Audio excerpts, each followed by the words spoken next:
सज्जनों और देवियों, आपकी गाड़ी बिगड़ती है तो उसका आप रिपेयरिंग करवाते हैं। घड़ी बिगड़ जाए उसका भी रिपेयरिंग होता है, मकान का रिपेयरिंग होता है। स्वास्थ्य खराब हो जाए तो इसका भी रिपेयरिंग होता है डॉक्टर के पास, वैद्यों के पास। लेकिन मन की रिपेयरिंग के लिए कोई सोचता है? सरकार ने और लोगों ने मन की रिपेयरिंग की दुकान कोई नहीं खोली है। साइकिल की रिपेयरिंग जगह जगह होती है, मोटरसाइकिल की, मोटर की, ट्रक की, सब की रिपेयरिंग होती है और दुकानें खुली हैं। मन की रिपेयरिंग की दुकान, मन के सुधार की दुकान एक संतों की संगत है और कहीं नहीं। और ये निःशुल्क है।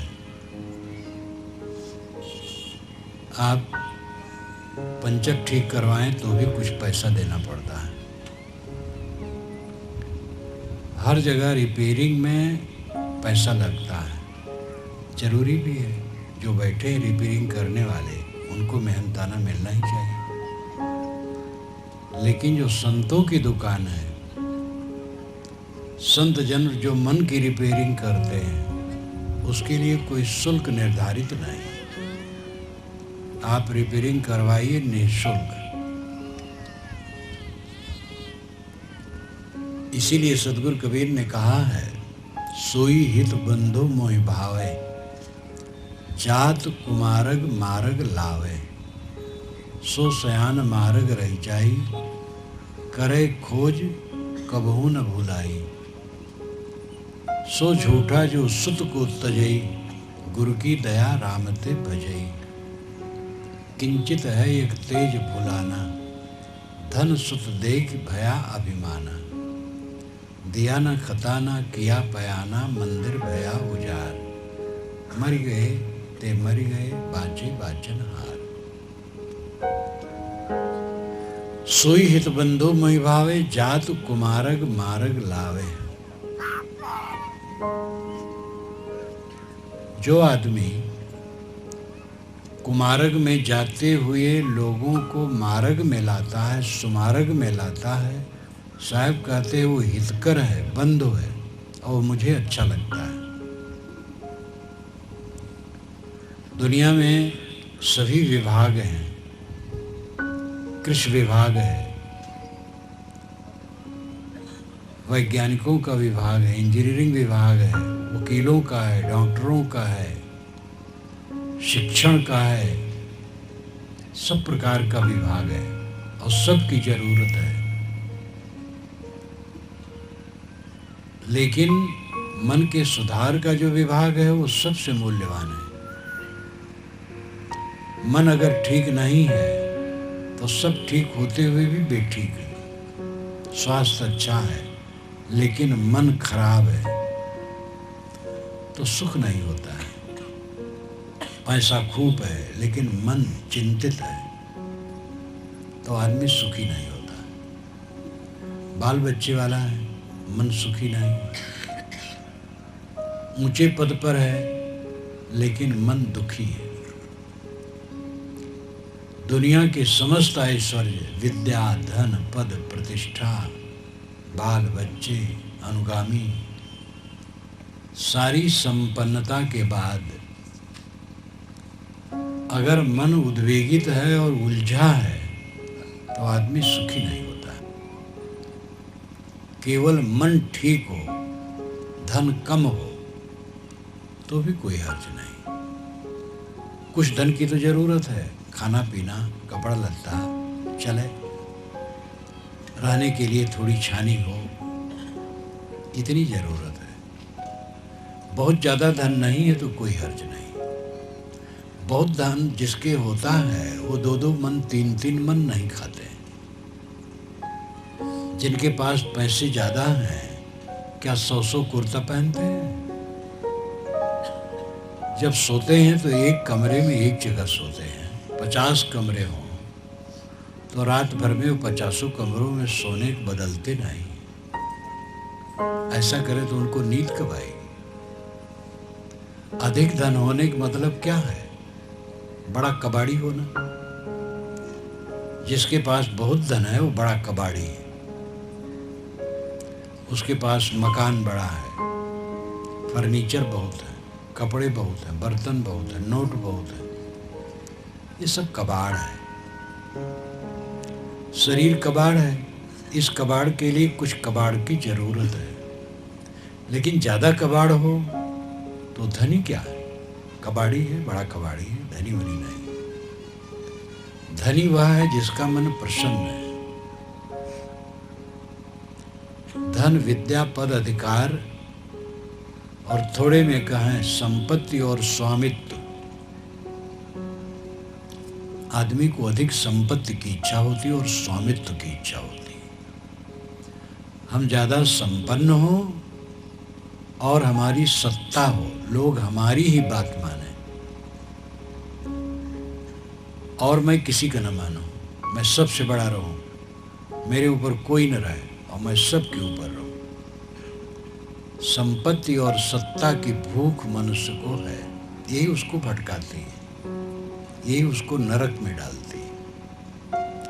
अधिक सत्ता और संपत्ति मिल जाने से कोई सुखी नहीं होता है। मन जब ठीक रहता है तब सुखी होता है। जिस मन का इतना बड़ा मूल्य है, उस मन के लिए कितने लोगों को चिंता है। सुबह लोग उठते हैं, शरीर की सफाई करते हैं, टट्टी पेशाब जाते हैं, कुल्ला, मंजन, स्नान, कपड़ा धोना, बर्तन धोना, दरवाज़ा साफ करना, घर साफ करना, साफ सफाई करते हैं। और गंदा किसको करते हैं? मन को। जगह, काम वासना, क्रोध, द्वेष, ईर्ष्या, चिंता, उद्वेग, सब कुछ साफ करते हैं, मन को गंदा करते हैं। सब कुछ साफ होना चाहिए, लेकिन मन सबसे अधिक साफ होना चाहिए। सफाई में कहीं कसर हो किसी बात में, वो क्षम्य है, लेकिन मन की सफाई में कसर हो वो क्षम्य नहीं। मन में गंदगी रहेगी, वो गंदगी हमें काटेगी। इस बात पर ध्यान बहुत कम लोगों को है। इसलिए बाहर संपन्न होकर भी लोग भीतर से विपन्न हैं। जो बाहर से भरे भरे दिखते हैं, अंदर से खाली खाली। ऐसे लोग मिलते हैं, अपनी व्यथा कहते हैं। जापान की एक प्रौढ़ स्त्री मिली मुझे काठमांडू में। उसके पास अतुल धन, जापान में भी, अमेरिका में भी। उसने कहा, महाराज मैंने आत्महत्या करने की सोच लिया था, लेकिन डर गई। मैं बहुत व्याकुल हूँ, बेचैन हूँ। कुछ समय मैंने उसके सामने कहा कुछ ज्ञान की बातें, और रोने लगी। ये आज तक मुझे ऐसा कोई नहीं बताया। ऐसे अनेक लोग मिलते हैं। एक सेठ ने कहा, महाराज मुझे रुपए काटते हैं, जाए जना जाए रुपया। और फिर ज़्यादा रुपया तो वो अपने बच्चों से ही डर, अपने मैनेजर से डर। बड़े बड़े राजनेता अपने छोटे राजनेता से डरते हैं कि ये मुझे उलट न दे। इसलिए कुछ ऐसे क्रूर राजनेता होते हैं जो अपने आसपास के नेताओं को डाउन करने के चक्कर में रहते हैं। सारा संसार भय से भरा है। क्यों? संपत्ति और स्वामित्व की इच्छा है। संपत्ति और स्वामित्व की इच्छा ये नरक में ले जाती है। संपत्ति की जरूरत थोड़ी है, उसको संपत्ति नहीं कहते हैं। धनी आदमी किसको कहते हैं? जिसके पास बहुत ज़्यादा हो। बाकी लोग धनी नहीं है तो क्या वो मांगते हैं? कमाते खाते हैं, लेकिन वो धनी नहीं कहलाते। आप सब में शायद कोई धनी हो, कमाते खाते हैं सब, लेकिन कोई मांग के नहीं खाते हैं। कमाते हैं, खाते हैं, सब खाते हैं। धनी होना कोई बड़ी ऊंचाई नहीं है,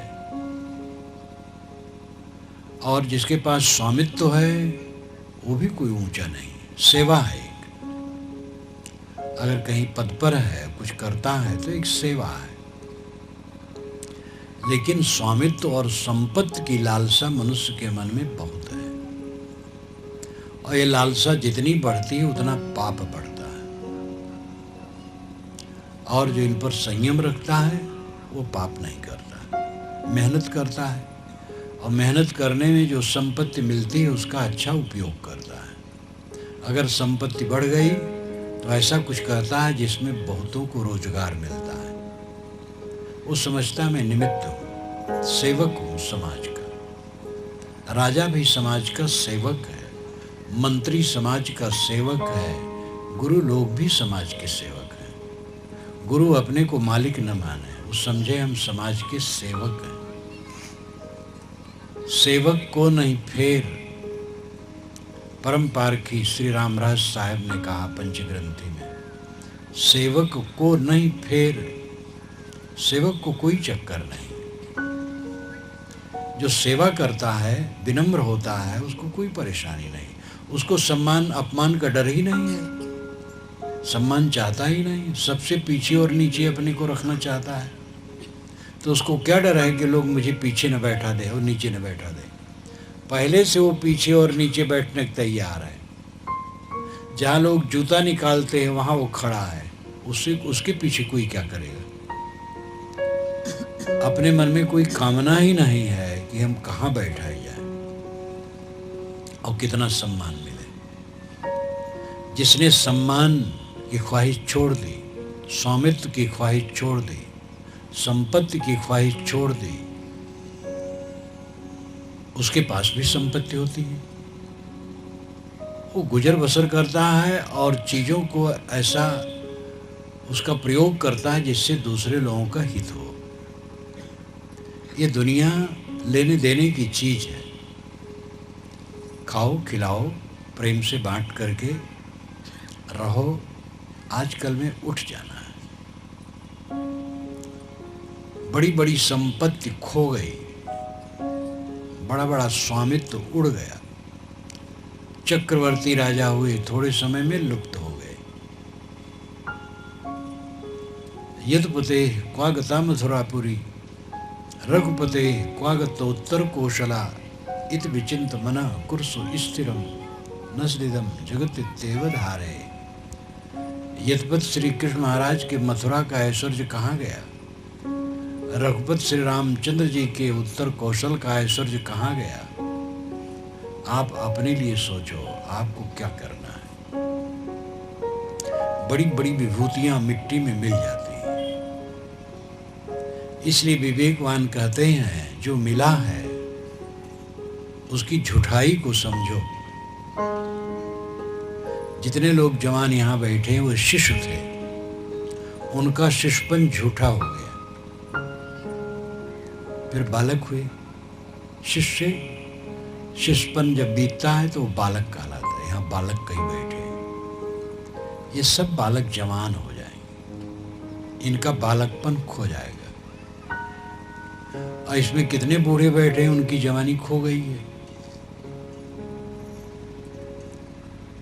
ये बूढ़ापन भी खो जाएगा, जर्जरता आ जाएगी, अंत में शरीर ही खो जाएगा। जो बड़ा सच लगता है वो महा झूठ हो जाएगा। इसलिए सदगुरु कबीर ने कहा है, झूठ झूठा कह डारहु मिथ्या यह संसार। यही कारण मैं कहता हूँ जाते हुए उबार। झूठा है, झूठा करके मोह छोड़ दो। झूठा समझ लो, मोह छूट जाए। मैं इसलिए कहता हूँ जिससे तुम्हारा उद्धार हो जाए। तुम डूब रहे हो। हम जो देखते हैं, सुनते हैं, सोचते हैं, वो माया की चीज रहती है। माया की चीज देखते हैं, माया की चीज की बात सुनते हैं और माया में मन रहता है। गोस्वामी जी ने रामचरितमानस में जो जो राम से मिलने आए हैं वो सबको राम की सुंदरता में मोहा दिए। राम बहुत सुंदर है, लेकिन जब उन्होंने ज्ञान की बात कही तब उन्होंने कहा, देखी सुनी गुनी मन माही, मोह मूल परमार्थ नाही। जो देखो और सुनो और मन में सोचो वो मोह की जड़ बनता है, परमार्थ उसमें नहीं। जो देखते हो, जो सुनते हो, जो सोचते हो, माया की चीज सोचते हो। देखना बंद करो, सुनना बंद करो, सोचना बंद करो। ये समाधि बहुत ऊंची बात है। जब देखना नहीं होता, सुनना नहीं होता, सोचना नहीं होता, तो समाधि होती है। समाधि परम सुख है, शांत शांत परम सुख है। उस तरफ चलो, खुराफाती विचार छोड़ो, तब उस तरफ गति होगी। खुराफाती विचार मनुष्य के मन में है, झगड़ा करना, मन के अनुसार नहीं हुआ तुरंत झगड़ जाना, कटु कहना, उलझ जाना, उद्वेगित होना, दूसरे का हक मारना, दूसरे को दबाना, दूसरे के मार्ग में रोड़ा डालना, दूसरे का पैर पकड़ करके खींचना, ये सब दुख का रास्ता है। जो लोग मिलते जुलते हैं उनके काम में सहयोग कर पाओ तो सहयोग करो, अड़चन न करो, सहयोग करो। कट सुन करके सह लो, स्वयं कट न करो। ये सुख का रास्ता है। जिसने कट कहा है उसकी दुर्बलता है, वो भूल गया है, उस पर क्षमा करो। कटु आदमी तब कहता है जब अंदर में कटुता आती है। जब तक अंदर में कटुता नहीं होगी तब तक कटुता निकलेगी कैसे? विद्वान आदमी विद्या दे सकता है, ज्ञानी ज्ञान दे सकता है। जो कटु है वो कटु दे सकता है, जो मीठ है वो मीठ दे सकता है। काई कबीर ये कली है खोटी, जो रहे करवा सो निकले टोटी। करवा में जो रहता है वो टोटी से निकलता है। करवा उसे कहते जिसमें टोटी होती है, और जिसमें टोटी नहीं होती है, केवल मुंह होता है, उसको लोग करवा नहीं कहते, घड़ा कहते। करवा में जो होता है टोटी से निकलता है। करवा में दूध है तो टोटी से दूध निकलेगा, पानी है तो पानी निकलेगा। मन में जो है वही वाणी से निकलता है। मन को मीठा करो जिससे वाणी मीठी हो। जहां रहो मिठाई का प्रचार करो, तिताई का नहीं, कटुता का नहीं। ज्यादातर घरों में कटुता, सास बहू आपस में मीठ नहीं बोलती, कितनी ननद भावज देवरान जेठान कट बोलते, पिता पुत्र भाई भाई कट बोलते, वातावरण को नरक कर देते। आपस में प्रेम से मिलो, हिलमिल के बात करो, हंसो बोलो, दिल उदार रखो और सुखी रहो। मन केवल मन को ठीक कर ले, आदमी सदैव आनंद कंद है। और मन ठीक न हो तो सब बेकार है। इसीलिए साहब ने कहा, एक साधे सब साधिया, सब साधे एक जाए, जैसे सींचे मूल को फूले फले रखाए। एक है मन, सब है संसार। साधने मतलब वश में करना।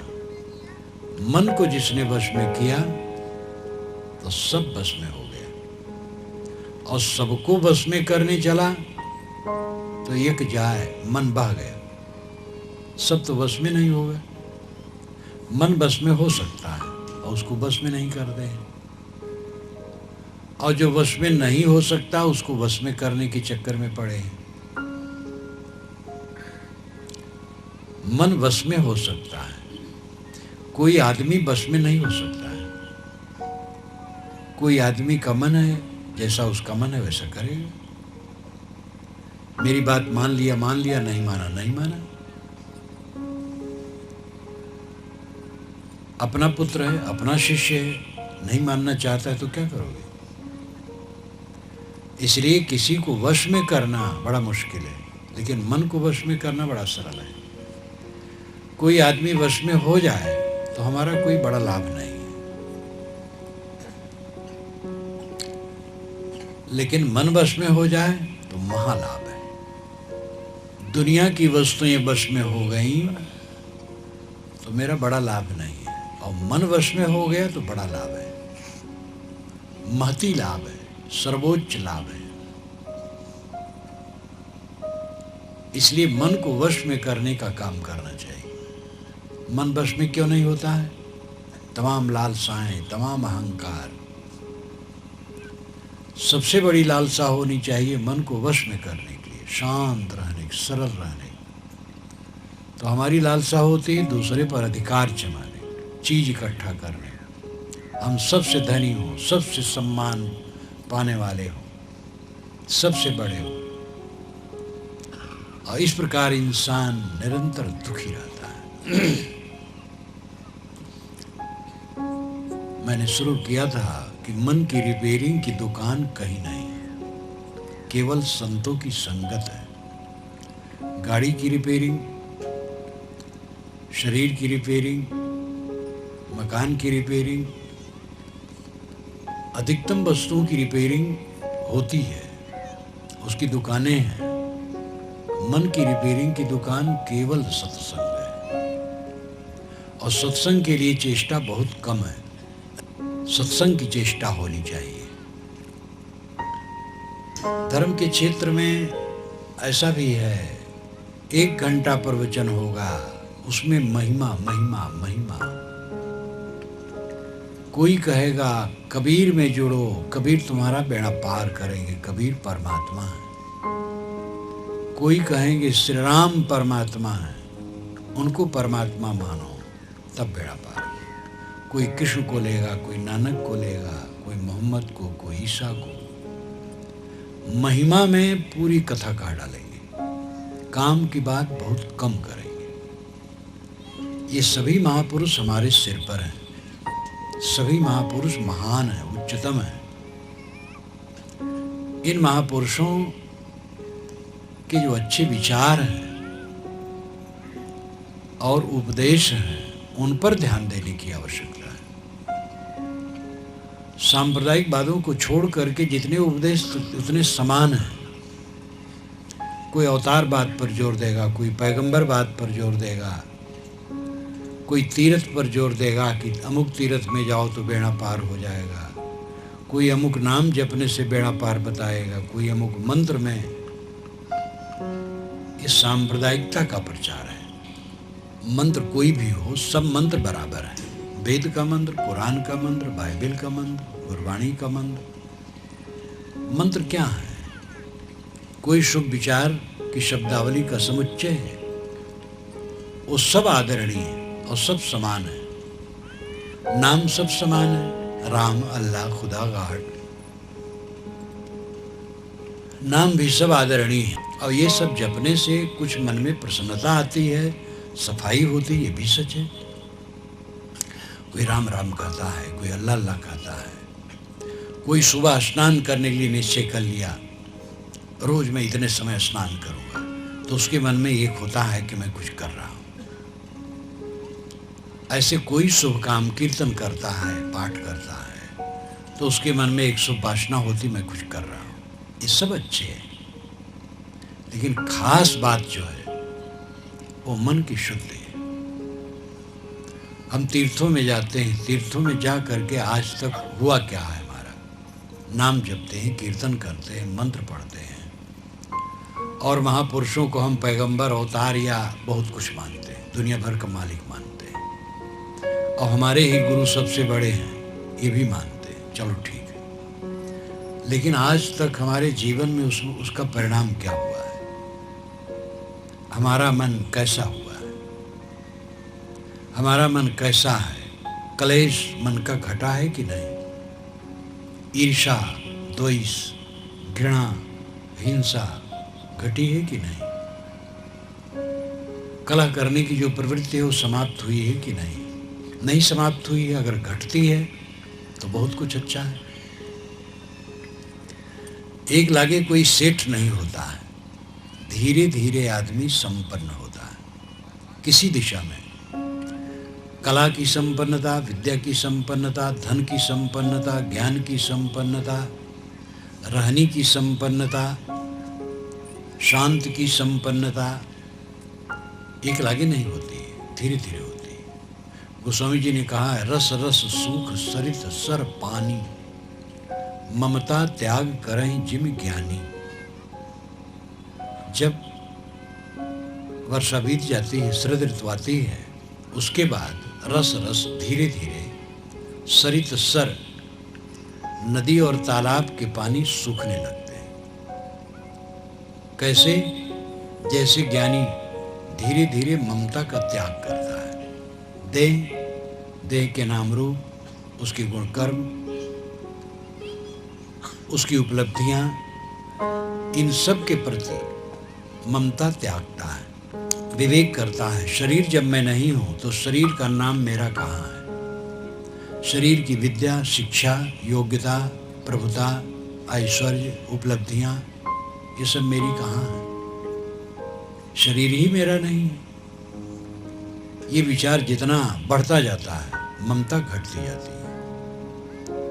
और लगातार ऐसा विचार करने वाला कुछ दिन में ममता शून्य होकर के परम शांति को प्राप्त करता है।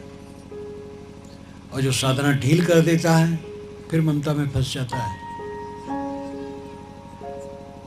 साधु या भक्त जो पहले साधना में लगते, बड़े उत्साह से लगते हैं।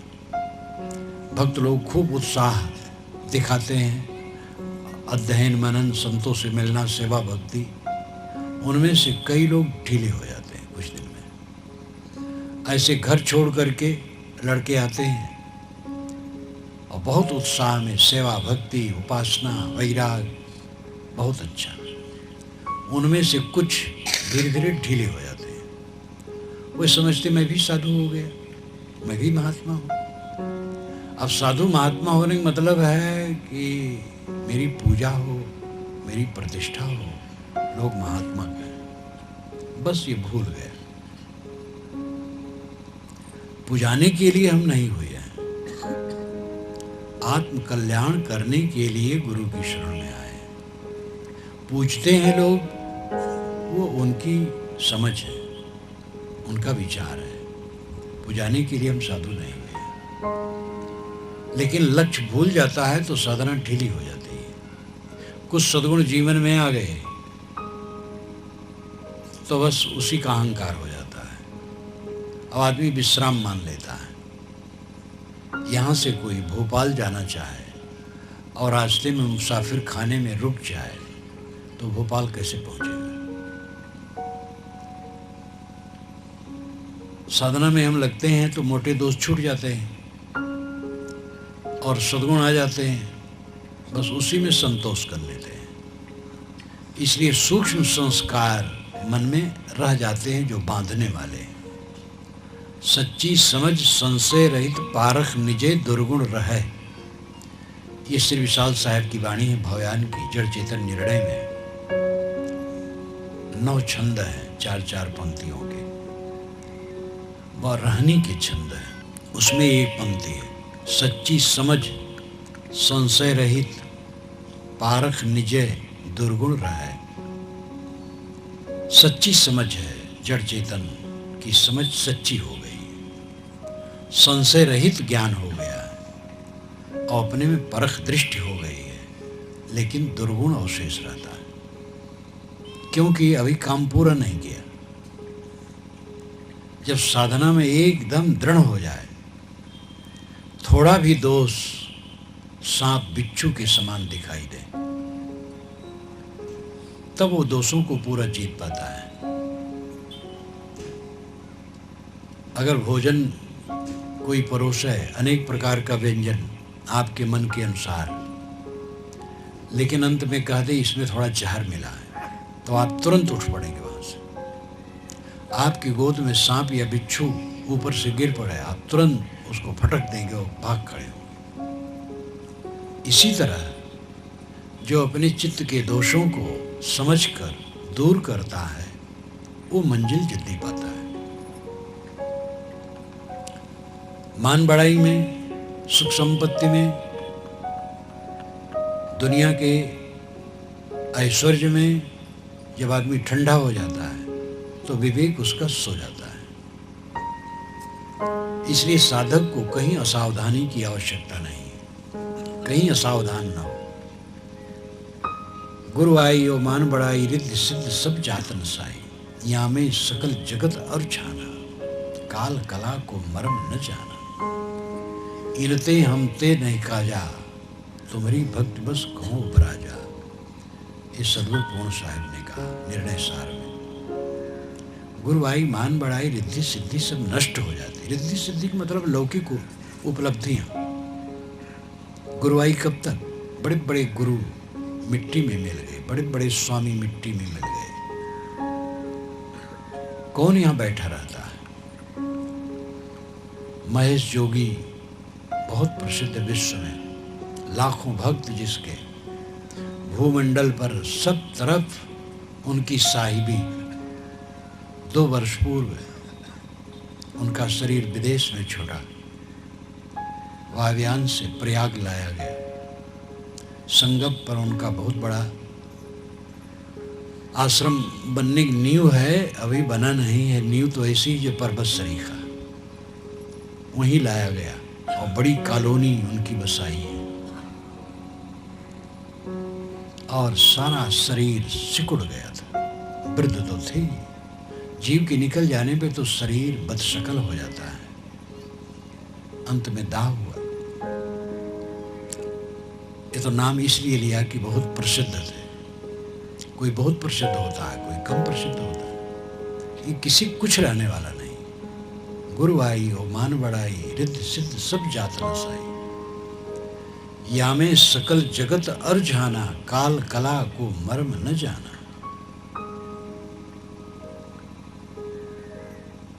मन को संभालो। कलह में स्वर्ग नहीं है, स्वर्ग में कलह नहीं है। ये लाओ त्से ने कहा है।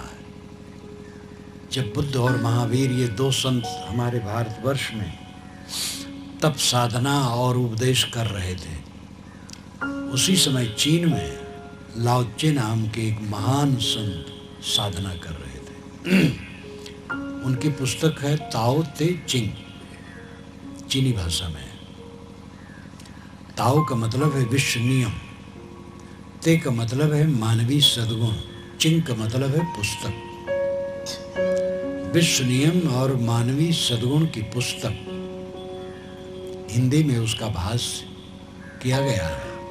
इन पुस्तकों में हो तो आप जरूर देखें। उन्होंने कहा है स्वर्ग में कलह नहीं होता है और कलह में स्वर्ग नहीं होता है। स्वर्ग सब चाहते हैं।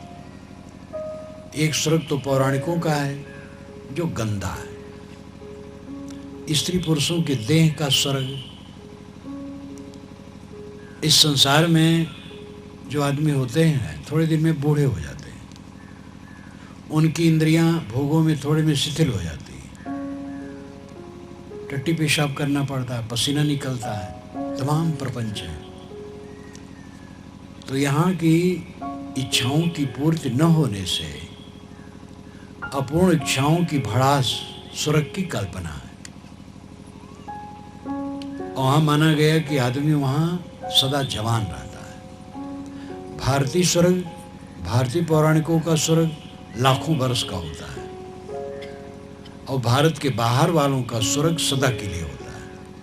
जो स्वर्ग में गया सदा जवान रहेगा, 30 वर्ष की उम्र में रहेगा, जवान, और भोगों को हरदम भोगता रहे तो भी उसको एड्स की बीमारी नहीं होगी, ऐसा वेद में लिखा है। वेद में एड्स शब्द तो नहीं है लेकिन लक्षण सब है। मैंने अपने वेद में ये लिखा है, वेद क्या कहते, मेरी एक पुस्तक है, तो जहाँ संदर्भ आया इसको मैंने लिखा है। यश सब तो आज का है, लेकिन लक्षण सब है। स्वर्ग में जो रहता है हरदम भोग करता रहे तो भी उसको बीमारी नहीं होती गर्मी की। ये सब क्या है? बकवास। निर्मित वस्तु विनष्टि है। जो कुछ दृश्यमान कार्य पदार्थ है ये जड़ प्रकृति से निकल करके निर्मित हुई है और सब उसी में लीन होती है। कोई ऐसा लोक नहीं है जो क्षीण ना हो। आ ब्रह्म भुवनान लोकान पुनरावर्तिनो अर्जुन मामुपेत्य कौन्ते पुनर्जन्म न विद्यते। श्री कृष्ण महाराज के मुख से कहलवाया गया है, आ ब्रह्म भुवनान लोकान, ब्रह्मलोक से लेकर के समस्त लोग पुनरावर्तिनो अर्जुन, है अर्जुन सब परिवर्तनशील है। माम उपेत्य, जो मेरे को पा जाता है वो फिर जन्म नहीं लेता। मेरे को पाना, आत्मा को पाना, अपने को पाना। जो अपने में तृप्त हो गया, आत्मसंतुष्ट हो गया, वो पुनर्जन्म नहीं प्राप्त करता है। विवेकवानों का स्वर्ग स्वरूप स्थित है। सदगुरु कबीर ने कहा है, होए बेहिस्त जो चित न डोलावे। छोटा सा वाक्य रामायणी में, अगर चित न डोलावे तो बेहिस्त हो गया। बेहिस्त नाम स्वर्ग, बेहिस्त अरबी भाषा का है। स्वर्ग चित्त चंचल जिसका नहीं है वो स्वर्ग सुख भोगता है। विवेकियों का स्वर्ग देह का नहीं है, निर्मलता का है। इस ढंग का श्रुतियों में भी वचन है, स्वामी शंकराचार्य के वचन में भी है, और सदगुरु कबीर का तो मैंने उदाहरण दिया ही। सदगुरु कबीर स्वर्ग किसे मानते हैं? चित्त की स्थिरता। होए बेहिस्त जो चित्त न डोलावे, चित्त चंचल न करे तो स्वर्ग हो गया। यही सही स्वर्ग है। और पौराणिकों का स्वर्ग तो नरक है। स्त्री पुरुष के देह का विलास, जिसमें छीड़ता, व्याकुलता, वासना की वृद्धि, तृष्णा और तकलीफ है। काम वासना क्या है? एक मलिनता है। एक आदमी बैठा है, स्वच्छ मन, शांत चित्त, सुखी है, उसके मन में काम वासना आई, खलबला गया। अगर उसको त्याग दिया तो कुशल, नहीं त्यागा तो और खलबलाया। स्त्री है तो पुरुष चाहिए, पुरुष है तो स्त्री चाहिए, और ये सब समय सुलभ नहीं। सुलभ भी हुए तो उत्तेजित हुआ, छीड़ हुआ, मलिन हुआ, पछताया, क्या पाया? सुख कहाँ हुआ? एक युवक एक युवती में सुख की कल्पना करता है। युवती के शरीर में अगर सुख है तो युवती अपने शरीर के सुख को लेकर सुखी रहती, लेकिन वो युवक के शरीर में सुख की कल्पना करती। और युवक के शरीर में सुख होता तो युवक अपने शरीर के सुख को लेकर सुखी रहता, वो युवती के शरीर में सुख की कल्पना करता है। दोनों भ्रम में है। न युवती के शरीर में सुख है, न युवक के शरीर में सुख है। सुख एक भ्रम है, और इसी भ्रम में सब जीव भटकते हैं। काम वासना पर भी सोचना चाहिए। यही मानसिक विकारों की जड़ है। ग्रस्त आदमी क्यों होता है? क्योंकि समझता है हम संभल नहीं पाएंगे, इसलिए गृहस्थ होना धर्म है। जो लड़के या लड़की आजीवन संयम से रह सकें, घर वालों को चाहिए उनको आधार दे, उनका पैर पकड़ के खींचे ना। धन्य है वह जो इस कीचड़ में नहीं पड़ना चाहते। ऐसे लड़की और लड़के पूज्य, उनको सहारा दो, उनको हताश मत करो। ऐसे विरल होते हैं। बाकी लोग समझते हैं कि हम संभल नहीं पाएंगे, और अगर विवाह वो नहीं करेंगे तो समाज में भ्रष्टता बढ़ेगी। इसलिए विवाह करना धर्म कहा गया। वासना का संयम करने के लिए विवाह होता है। एक पति पत्नी में संयमित रहो, लेकिन उसमें भी देख लिए एक बार नहीं अनेक बार, तो चेता आना चाहिए। एक बार ठगावे 52 वीर कहावे, और बार बार ठगावे गप्पू नाथ कहावे। एक बार ठगा गए बार ठगा रहे हो, क्या फायदा है? बूढ़े हो गए, दांत उखड़ गए, फिर भी वासना नहीं मानती। साहब कहते ऊपर उजर कहा बोरे, भीतर जहूँ कारो। ऊपर बाल उजले हो गए, भीतर अभी मन काला बना है। ये काम वासना की तृष्णा का त्याग करो, संयमी बनो। 1-2 बच्चे हो जाएं, अब तो 2 नहीं एक बच्चा हो जाए, ब्रह्मचारी बन जाओ। 2 बच्चे की अब जरूरत नहीं। और जिनके बच्चे न हो वो समझ लें आधी झंझट में पड़े, आधी में नहीं पड़े। आधी झंझट है विवाह और आधी झंझट है बच्चे। आप कहेंगे वाह, ये झंझट ना हो तो फिर ये समाज कहाँ से आएगा? आपकी बात मैं मानता हूँ, लेकिन मेरी बात आप भी माने कि विवाह की वो झंझट में पड़े। ये झंझट हुआ कि नहीं? अब अगर प्रकृति ने रोक दिया, बच्चा नहीं हुआ, तो आधी झंझट में नहीं पड़े। अगर बच्चे भी हो गए तो पूरी झंझट में पड़ गए। अब निभाओ बच्चों को, जीवन भर उनको निभाना है। पढ़ाना, लिखाना, खिलाना, पिलाना, काम धंधम लगाना, उनकी शादी करना और उनका झगड़ा सहना, ये सब पूरा करो। और जिनके बच्चे नहीं हुए, आधी झंझट में पड़े, आधी में नहीं पड़े, वो ज़्यादा सुखी रह सकते हैं।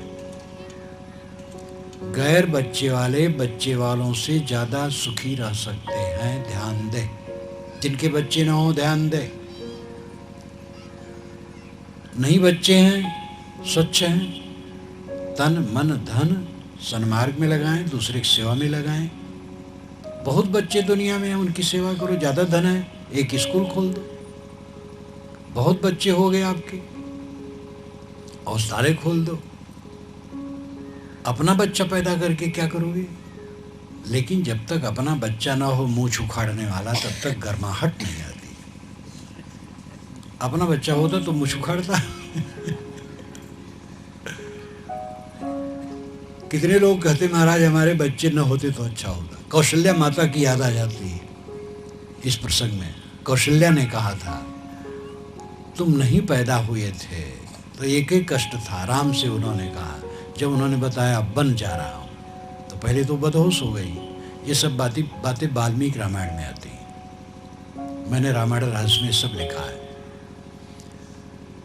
तो तुम नहीं पैदा हुए थे तो एक ही कष्ट था, मुझे बच्चा नहीं।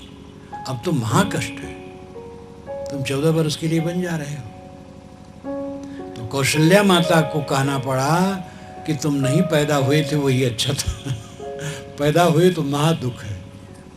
लोग कहते राम राम कहो दुख दूर हो जाएगा। राम अपने माँ बाप के दुख को नहीं दूर कर पाए, अपनी पत्नी के दुख को नहीं दूर कर पाए, अपने पिता के आपका दुख कैसे दूर कर देंगे? आप दुख बनाओ तो राम दुख दूर कर देंगे और गुरु दुख दूर कर देंगे। गुरु केवल बताएंगे। अपना दुख सबको खुद दूर करना है। मन खराब करोगे दुख पाओगे। कोई राम कैसे दुख दूर कर देगा और गुरु कैसे दुख दूर कर देंगे? बाहर का राम तो परोक्ष है। आपकी कल्पना है कि बाहर से राम कोई मिलेगा। गुरु सामने है। गुरु भी केवल उपदेश कर सकता है, आपका दुख दूर नहीं कर सकता है। और गुरु दुख दूर करते हैं, उसका अर्थ है उपदेश करने वाला ना होता तो हमें कुछ पता ही ना लगता। मैं तो स्वयं अपने लिए सोचता हूँ, मुझे गुरुदेव न मिले होते, संत न मिले होते। पहले तो मैं भक्तों का उपकार मानता हूँ। भक्त न मिले होते, पहले भक्त लोग ही मुझे व्यंग करते थे। मैं चंदन लगाता था, बड़ी चोटी रखता था, खूब पूजा करता था। तो एक भक्त रहे कबीर पंथी, वो व्यंग करे, कह रहे कबीर साहब की बात जानोगे तब पता लगेगा, लेकिन वो बता नहीं पावे। तो मुझे व्यंग लगे, मैं खोजने लगा, तो धीरे धीरे पाया ये भक्त न मिलते, संत न मिलते, गुरु न मिलते तो भटकता होता अब तक। इसलिए गुरु संत का महान उपकार है, परंतु उनका उपकार इतना ही वो बता दें, करना पड़ेगा खुद। महिमा में लोग कहते हैं गुरु की शरण ले लो बेड़ा पार हो जाएगा, गुरु की शरण ले लो बेड़ा पार हो जाएगा, तो ठीक है, लेकिन शरण लेना पूरा समर्पित होना है। पूरा समर्पित होने पर बेड़ा पार ही हो जाएगा। समर्पित उसे कहते हैं जो तत्पर होकर के अपने कल्याण के लिए लग जाए। संत भक्त जो जहां हैं सबको अपनी साधना में लगना चाहिए। मैंने शुरू में कहा था कि अनेक पदार्थों की रिपेयरिंग की दुकानें सर्वत्र हैं। मन की रिपेयरिंग की दुकान न तो लोगों ने खोली न सरकार ने, वो संतों की है। संतों की संगत में जाओ, अपने मन की रिपेयरिंग करवाओ, अपने मन की शुद्धि करवाओ। संत बताएंगे, शुद्ध आपको करना होगा। बैठो अकेले में और मन को देखो, मन क्या करता है। काम वासना अगर आई तो गंदी बात है, क्रोध आया तो गंदा है, ईर्ष्या आई, द्वेष आया तो गंदा है, चिंता आई तो गंदगी है। मन में विकार ठहरने न दो, सदैव उसको देखो। मन को हरदम निर्विकार करने का काम करो।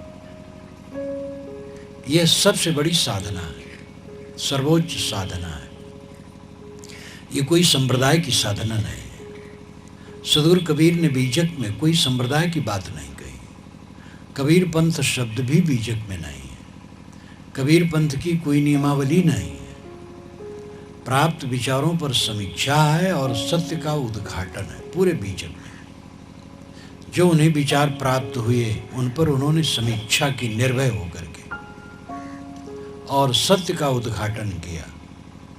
इसलिए कबीर साहब की जो साधना है और कबीर साहब का कोई उपदेश है वो सांप्रदायिक नहीं है, वो सीमित नहीं है, निस्सीम है, सीमातीत। जैसे जाति, तो कबीर साहब जाति सीमातीत कहते हैं। सीमातीत जाति क्या है? मनुष्यता।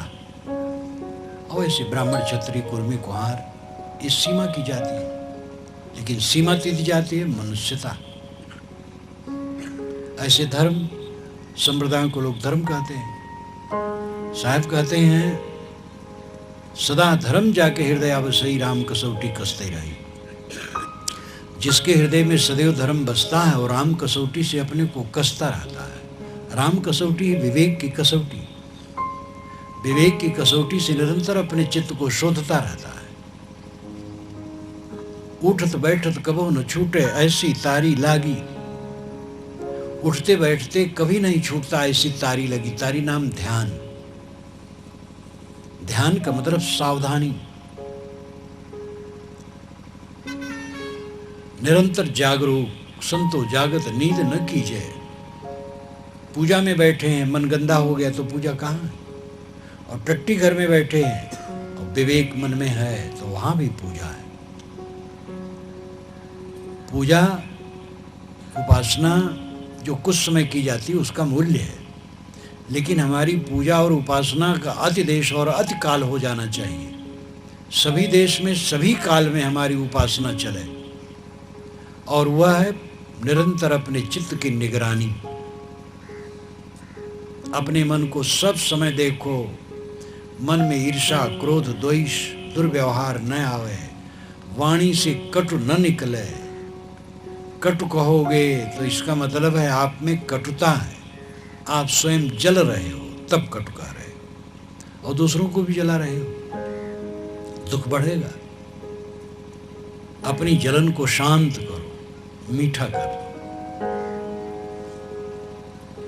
इस प्रकार अपने मन की रिपेयरिंग संतों की संगत का आधार लेकर के सबको करना चाहिए। मन की शुद्धि, मन की निर्मलता, यही सबसे ऊंचा भजन है। पाने की चीज कुछ नहीं है। मोक्ष और परमात्मा पाया नहीं जाता है, क्योंकि मोक्ष परमात्मा बिछुड़ा नहीं है। परमात्मा आत्मा है, मोक्ष आपका स्वरूप है। पकड़ पकड़ करके हम दुखी हैं, पकड़ना छोड़ दे बस मुक्त। पकड़ना मतलब मोह करना, मोह कर करके हम पीड़ित हैं। मोह करना छोड़ दे बस अपने आप कृतार्थ हैं। इन सब बातों पर मनन चिंतन करें। मैं अपनी वाणी को विराम